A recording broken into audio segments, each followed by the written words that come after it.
नमस्कार दोस्तों, मैं राजमोहन पाठक आपका बहुत बहुत स्वागत करता हूं, अभिनंदन करता हूं आपके अपने इस यूट्यूब चैनल मैजिक माइंड्स पर, जहां हम सीखते हैं हिंदी के बेसिक कॉन्सेप्ट्स और जितनी भी आपकी जो प्रतियोगी परीक्षाएं हैं जिसमें हिंदी से संबंधित प्रश्न पूछे जाते हैं, हिंदी पूछी जाती है, सामान्य हिंदी पूछी जाती है, वो सारे टॉपिक्स धीरे धीरे क्लियर करेंगे, कवर करेंगे। अभी तक हम बहुत सारे टॉपिक्स कवर कर चुके हैं। पिछली वीडियो में हमने सीखा था अल्पप्राण और महाप्राण। अल्पप्राण किसे कहते हैं, महाप्राण व्यंजन क्या होते हैं, विस्तार से हमने जाना था। अगर आपने अल्पप्राण और महाप्राण वाली वीडियो नहीं देखी है तो उसका लिंक मैंने डिस्क्रिप्शन बॉक्स में दे दिया है, आप जाइए और वो उस वीडियो को देखिए। और आज हम जो टॉपिक कवर करने वाले हैं वो टॉपिक हमारा है सघोष और अघोष। सघोष व्यंजन क्या होते हैं और अघोष व्यंजन क्या होते हैं हम जानेंगे। लेकिन वीडियो पर आगे बढ़ने से पहले अगर आप इस चैनल पर नए हैं तो सबसे पहले इस चैनल को सब्सक्राइब कर दीजिए, वीडियो को लाइक कर दीजिए और वीडियो को शेयर करना ना भूलिएगा, जिससे कि ज्ञान का प्रसार बढ़ता रहे, होता रहे। आइए चलते हैं टॉपिक की तरफ बोर्ड पर और समझते हैं कि सघोष और अघोष व्यंजन क्या होते हैं। सघोष और अघोष, सबसे पहले तो एक बात जान लेते हैं, जो हमारे सघोष व्यंजन होते हैं, घोष व्यंजन या सघोष व्यंजन एक ही बात होती है। तो स्टार्ट करते हैं अघोष व्यंजन से। सबसे पहले हम जानेंगे कि अघोष व्यंजन क्या होते हैं। तो देखिएगा ध्यान से कि जिन वर्णों के उच्चारण के समय स्वर तंत्री में कम कंपन होता है। स्वर तंत्री, ये जो हमारी गर्दन का हिस्सा है जो हमें उठा हुआ दिखाई दे रहा है, इसे स्वर तंत्री कहते हैं। जब हम बोलते हैं, व्यंजनों को बोलते हैं, बोलते समय जो वायु का घर्षण होता है जिससे जो कंपन उत्पन्न होता है, अगर व्यंजनों को बोलते समय वो कंपन कम है या न के बराबर है तो वो व्यंजन क्या कहलाएंगे, अघोष व्यंजन कहलाएंगे। जिन वर्णों के उच्चारण के समय, जिन वर्णों के उच्चारण के समय स्वर तंत्री में, उच्चारण के समय स्वर तंत्री में कम कंपन होता है, अघोष कहलाते हैं, अघोष व्यंजन कहलाते हैं। जिन वर्णों के उच्चारण के समय स्वर तंत्री में, जो स्वर तंत्री मैंने आपको बताया, आपके जो कंठ का ये वाला हिस्सा है वो क्या कहलाता है, स्वर तंत्री या स्वर तंत्र कहलाता है। तो कम समय लगता है, वो क्या होते हैं, अघोष व्यंजन होते हैं, कम कंपन होता है। और प्रत्येक वर्ग के प्रथम 2 वर्ण अघोष होते हैं। जब आपसे प्रश्न पूछा जाएगा परीक्षा में कि इस प्रकार से प्रश्न पूछे जाते हैं कि निम्नलिखित व्यंजनों में कौन से अघोष और सघोष हैं, कौन सा व्यंजन अघोष है और या कौन सा व्यंजन सघोष नहीं है, तो क्या आप वहाँ पे ये गला पकड़ के तो बैठेंगे नहीं, नापेंगे नहीं कि किसमें कंपन अधिक होता है, किसमें कंपन कम होता है। तो उसके लिए इस चीज़ को अगर आप याद कर लेते हैं तो सघोष और अघोष से संबंधित कभी भी कोई भी प्रश्न पूछा जाएगा, आप बिना कंफ्यूजन के, बिना डाउट के उसका आंसर कर पाएंगे। प्रत्येक वर्ग के प्रथम 2 वर्ण अघोष होते हैं, होते ही होते हैं। आपको बताया था 5 वर्ग हमने बनाए थे, क वर्ग, च वर्ग, ट वर्ग, त वर्ग और प वर्ग। तो प्रत्येक वर्ग के प्रथम 2 वर्ण, प्रथम 2 वर्ण का मतलब है, अगर हम क वर्ग ले लेंगे तो ये वाले, पहला और ये दूसरा, तो ये प्रत्येक वर्ग के जो प्रथम 2 वर्ण हैं वो हमारे क्या हो जाएंगे, हमारे अघोष व्यंजन कहलाएंगे। आप चाहें तो इन्हें प्रैक्टिकली बोलकर भी देख सकते हैं। जब हम बोलते हैं क, ख, च, छ, ट, ठ, त, थ, प, फ, तो जो हमारा स्वर तंत्र है ये कम कंपन करता है, वायु का जो घर्षण है वो कम से कम होता है, इसीलिए प्रत्येक वर्ग के जो प्रथम 2 वर्ण हैं वो क्या कहलाते हैं, अघोष व्यंजन या अघोष वर्ण कहलाते हैं।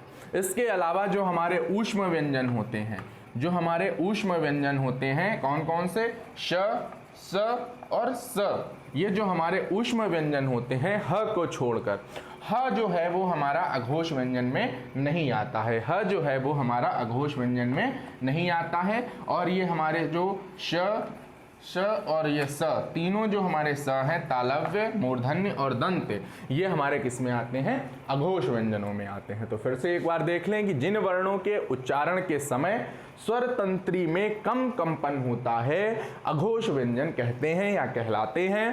प्रत्येक वर्ग के प्रथम 2 वर्ण अघोष होते हैं। प्रथम 2 वर्ण क, ख, च वर्ग में च, छ, ट वर्ग में ट, ठ, त वर्ग में त, थ और प वर्ग में प, फ। और जितने भी हमारे ऊष्म व्यंजन होते हैं, ऊष्म व्यंजन मतलब श, स और स, ह को छोड़कर, ह जो हमारा है वो हमारा अघोष में नहीं आता है। क्यों? क्योंकि जब हम ह का उच्चारण करते हैं, ह बोलने में हमारे स्वर तंत्र में अधिक कंपन होता है, इसीलिए ह जो है वो क्या हो जाएगा, हमारा घोष में आएगा। तो ऊष्म व्यंजन सारे ह को छोड़कर ऊष्म व्यंजन, और प्रत्येक वर्ग के प्रथम दो व्यंजन, प्रथम दो वर्ण हमारे क्या कहलाएंगे, अघोष वर्ण कहलाएंगे।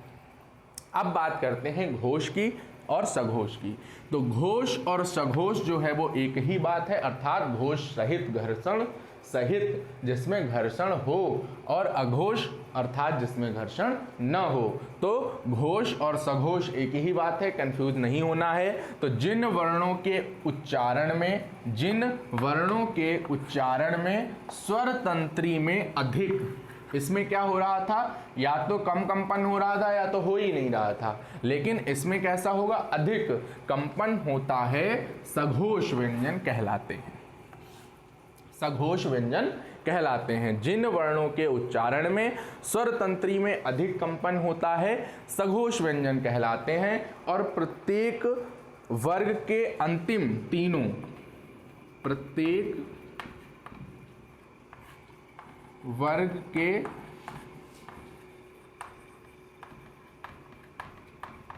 अंतिम तीन वर्ण, प्रत्येक वर्ग के अंतिम तीन वर्ण कैसे होते हैं, अघोष होते हैं, सघोष होते हैं या घोष होते हैं। क्यों? क्योंकि पहले जो दो हैं वो तो अघोष होते हैं, निकल चुके हैं पहले ही दो वर्ण, बचे तीन, तो वो क्या हो जाएंगे, वो हमारे सघोष व्यंजन कहलाएंगे। जो हमारे बचे हुए तीन व्यंजन हैं, अंतिम तीन व्यंजन हैं, तीन वर्ण हैं, वो हमारे क्या कहलाएंगे, वे हमारे सघोष व्यंजन कहलाएंगे। प्रत्येक वर्ग के अंतिम जो तीन वर्ण हैं, आपका क वर्ग में ग हो गया, घ हो गया, च वर्ग में ज झ हो गया, ये ड ढ ण हो गया, द ध न ब भ म, ये सारे क्या हो गए, हमारे घोष हो गए। और ये जो हमारे हैं, ये हमारे कैसे हो गए, ये आपके अघोष व्यंजन हो गए और ये घोष व्यंजन हो गए। इसके अलावा जो हमारे संयुक्त व्यंजन होते हैं और जो हमारे अंतस्थ व्यंजन होते हैं, संयुक्त व्यंजन छ त्र ज्ञ श्र और अंतस्थ व्यंजन य र ल व, वे सभी कैसे होते हैं, वे सभी भी सघोष या घोष व्यंजन कहलाते हैं। क्लियर हो गया? उम्मीद है आपको समझ में आ गया होगा। एक बार फिर से समराइज कर देते हैं। अघोष व्यंजन जिन वर्णों के उच्चारण के समय स्वर तंत्री में कम कंपन होता है, अघोष व्यंजन कहते हैं। प्रत्येक वर्ग के प्रथम दो वर्ण अघोष होते हैं। ऊष्म व्यंजन ह को छोड़कर सभी ऊष्म व्यंजन कैसे होते हैं, अघोष होते हैं। ह को छोड़कर सभी ऊष्म व्यंजन कैसे होते हैं, अघोष होते हैं। और घोष जिन वर्णों के उच्चारण में स्वर तंत्री में अधिक कंपन होता है, सघोष व्यंजन कहलाते हैं। प्रत्येक वर्ग के अंतिम तीन वर्ण संयुक्त व्यंजन, अंतस्थ व्यंजन और आपका जो यहाँ पे ह बच गया था, ये जो ह बच गया था, ये भी कहाँ चला जाता है, ये भी आपका घोष में चला जाता है। घोष वर्ण या घोष व्यंजन कहलाता है। वर्ग के आधार पर अगर हम बात करेंगे तो जो हमारे प्रत्येक वर्ग के जो प्रथम दो वर्ण हैं वो हमारे कैसे हो जाएंगे, वो हमारे अघोष व्यंजन कहलाएंगे। अंतिम तीन वर्ण जो हमारे हैं वो कैसे कहलाएंगे, अंतिम तीन वर्ण हमारे घोष या सघोष कहलाएंगे। उसके बाद में जो ऊष्म व्यंजन है उसमें ह को छोड़कर सभी ऊष्म व्यंजन क्या हो जाएंगे, वो हमारे अघोष हो जाएंगे। और हमारे संयुक्त व्यंजन और अंतस्थ व्यंजन छ त्र ज्ञ श्र य र ल व और ह जो है हमारा कैसा हो जाएगा, सघोष या घोष व्यंजन कहलाएंगे। तो उम्मीद करता हूं आप सभी लोगों को समझ में आ गया होगा सघोष और अघोष व्यंजन क्या होते हैं। और इससे संबंधित अब किसी भी परीक्षा में, किसी भी प्रतियोगी परीक्षा में या कहीं भी जहां पर भी पूछा जाता है, आपको कंफ्यूज होने की कोई ज़रूरत नहीं है। डाउट आपके सारे क्लियर हो गए होंगे। तो अगर आपको ये, उम्मीद करता हूँ आपको ये वीडियो पसंद आई होगी। अगर ये आपको वीडियो पसंद आई तो इसको लाइक कीजिए, चैनल को सब्सक्राइब कीजिए और वीडियो को शेयर करना न भूलिएगा।